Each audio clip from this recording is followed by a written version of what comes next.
And so we're going on Survivor. We're going to go with Riverside. And what we're talking about is Riverside being a bit of an easier place for newer people to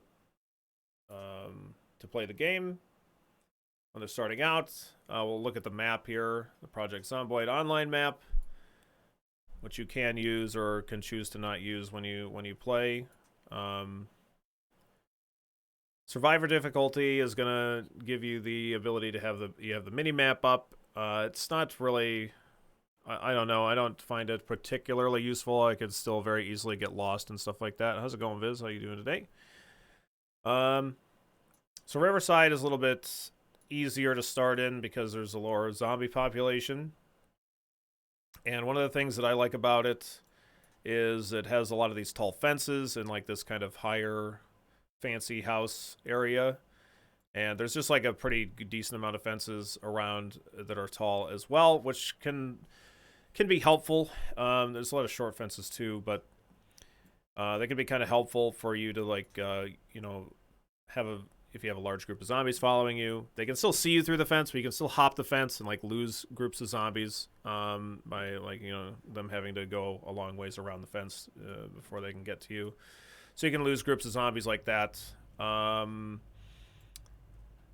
last time that I had a base in Riverside was in this house location here. It was okay. It wasn't bad. The zombies can go through this. You can go through it too, but like anytime you go through tall grass and stuff like that, it can be it can like get scratches and tear your clothes and stuff like that. But so Riverside's pretty okay. Lower zombie population, some good fencing areas, good fence areas to be able to lose zombies in, and it kind of breaks them up a little bit, which sometimes can be to your advantage, sometimes not. Either way, so Riverside is where we're going to be choosing to start. Doesn't mean that like it's going to be like, oh, no problem, we're going to survive here and not have issues and not get surrounded by zombies and die, because it's still going to happen, but like whatever, like it's a little bit easier. So Riverside's where we're going to go. And so traits, there's a lot of different things to choose from here, and it can probably seem pretty overwhelming.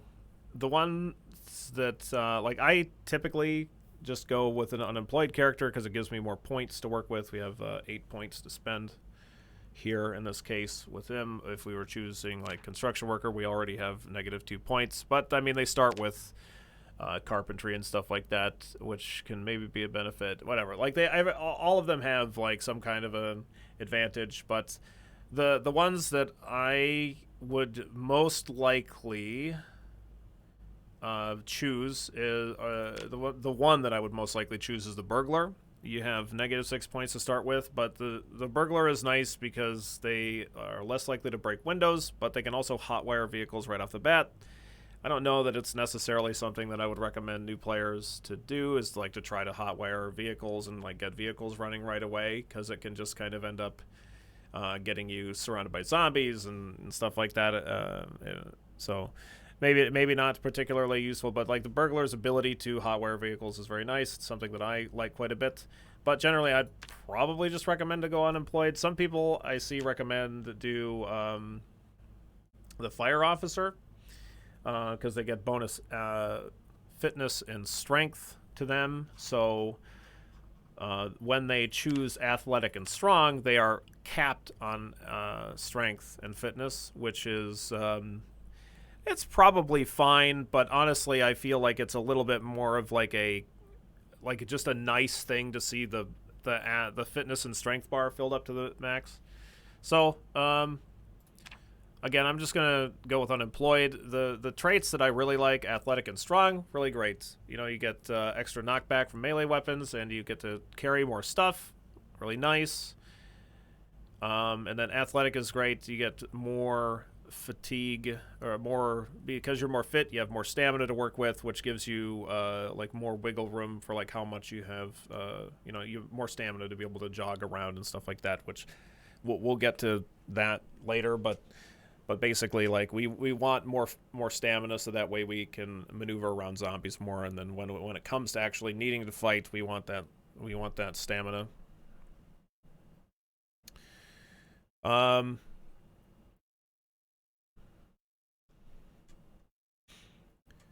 so I really like athletic and strong a lot, and I would recommend taking those for sure. There's a lot of other options, and what I've been taking more recently, I see a lot of people highly recommend keen hearing because it gives you like a larger perception bubble around yourself, and so you can see zombies coming from behind quicker, which is cool. I've never taken keen hearing. It seems like it's probably pretty great, but I just haven't used it before. The ones that I typically have been running with most recently, I've been trying out Lucky. It seems okay. I'm not 100% certain on its like exact value. It's kind of difficult for me to determine what it is. I've played like a character without Lucky, with Unlucky, and like with a couple with Lucky, and I haven't really noticed anything like absolutely bananas, but I think some people swear by it, some people don't. Inconspicuous seems like it should be pretty amazing because it's less likely to be spotted by zombies, but like the thing is like zombie aggro range is like very far, and it feels to me like once you aggro one zombie, then you're just going to get a whole bunch regardless of whether or not you have an Inconspicuous, because like the zombies kind of seem to aggro, like draw aggro themselves as well. So I don't know, like that's another thing that's kind of difficult to determine the exact value on. I like Wakeful quite a bit, and I like Dexterous quite a bit, transferring items quickly. Cat's Eyes is really nice because it's very difficult to see at night.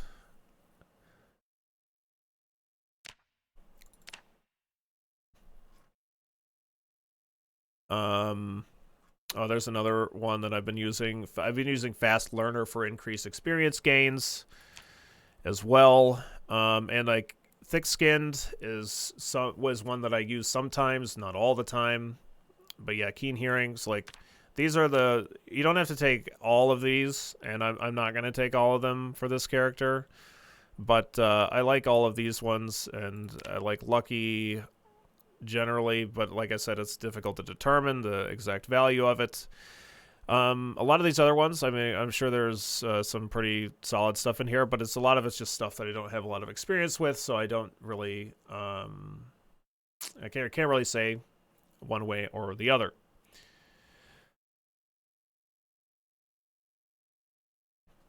So what I'm gonna do is I'm gonna not get keen hearing. I'm not gonna get thick skinned. Not gonna bother with fast learner here, or lucky. We'll go with this. So I have negative 18 points. So I gotta get 18 points here. So negative traits that I almost always go with. So I really like underweight. It's very easy. There's lots of food, like lots of junk food around in game. So it's like you can get it back. You can get this underweight trait gone in like a couple of days. Your fitness does go away, and you don't get it back after you've lost your underweight trait, I don't think. So that's like something, but it's not like particularly bad. In my previous character, I specifically took asthmatic to like see like how rough it could be with like, so like I had an asthmatic underweight character, but like I don't know, it didn't really feel that bad to me. Fast learner. I don't know if did I say fast learner? I like that one a good bit too. Yeah, I did. Okay. I like slow healer as well. If you get injured, it takes more time to heal, but it's not. It doesn't feel like the injury lasts forever to me. It's just kind of, you just have to change the bandage a few more times, and it'll eventually go away. This can still be a problem because like if you take an injury in a leg or an arm, if you take like these are like probably the worst places, like let alone zombie injuries, because like if you get scratched, that's a 7% infection laceration, 25%, and if you get bitten, that's a guaranteed zombie infection. You're just dead unless you change the settings of the game. So, like injuries to the legs and to the arms, like these are problematic because like the injuries to the legs will make you slower, and also you can't bandage and you can't treat the wound while you're moving. So you need to like get far enough away from zombies to allow you to treat the wounds. Like that can be problematic. Um, these are like some reasons to maybe be taking thick skin to like reduce the chance of injuries happening at all.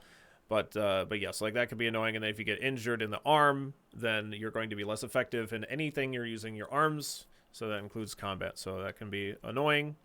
High thirst is one that's pretty easy to deal with. Typically, I just combat this by having 3 water bottles on me. I just kind of get 3 water bottles and make sure that they're filled with water as much as I can. And then it's like not something that I particularly have to worry about. It's just like losing a little bit of inventory space, basically having to deal with high thirst. I like that quite a bit. And we're already like at 0 here. But other ones that I don't mind, other negative traits I don't mind. I just tried asthmatic, like I said. Didn't seem that bad. Wouldn't say that it's really that bad, but maybe it's just because I'm pretty used to managing my fatigue in game. Smoker is a really common one to take, and I definitely am in the boat that it's an easy one to deal with. Without mods, I believe that you cannot lose the smoker trait. I think that I remember hearing that I think with mods you can if you don't smoke for a couple weeks, but as far as I know, you can't lose the smoker trait in vanilla. And what else? I've taken the unlucky trait before, and I don't know, like we still found like a pretty decent amount of good stuff. I'm sure that it has some kind of an impact on loot, but difficult to determine the exact like how much it really affects. There are some strategies that you can use. There's like some combos. So if you take agoraphobic, which makes you panic when you're outdoors, and then you also take adrenaline junkie, which makes you move faster while highly panicked, you would just basically always move faster. So that's like a trait combo that is pretty commonly used from what I understand.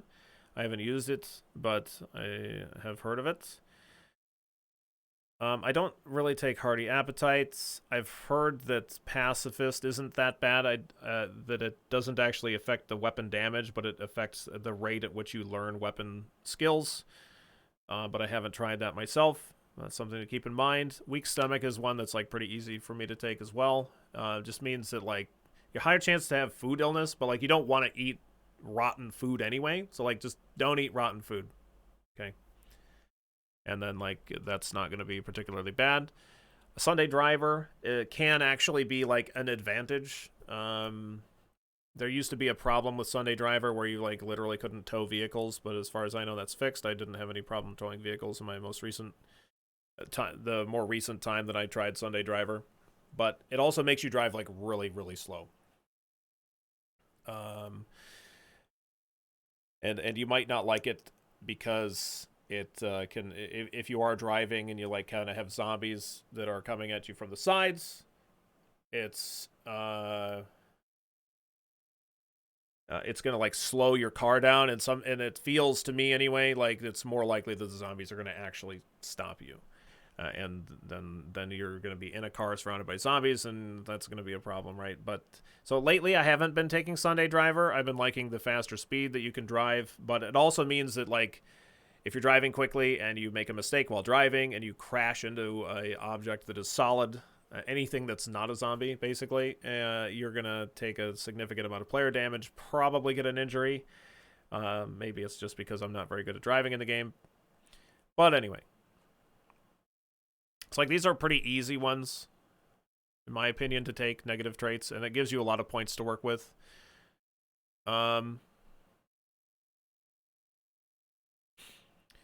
And like I talked about the agoraphobic plus adrenaline junkie kind of combo there, but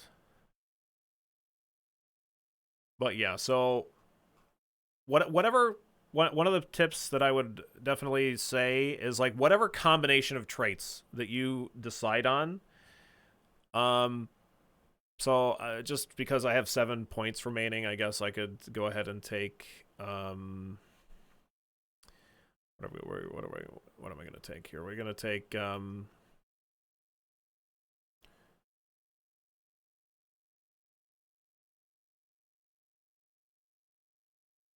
we'll take Fast Learner. Okay, whatever. And whatever trait combination that you choose, save the combination of traits. So just save it, because like the fact of the matter is you're probably gonna die on the character. I die very frequently when I'm starting a new character, and I'll end up. Sometimes I remember to save the trait combo. Sometimes I don't. But definitely recommend saving whatever combination you do, so that way when you go back to do it, I have 1 point remaining here, by the way. Like I could take Speed Demon, but like I'm not gonna worry about it.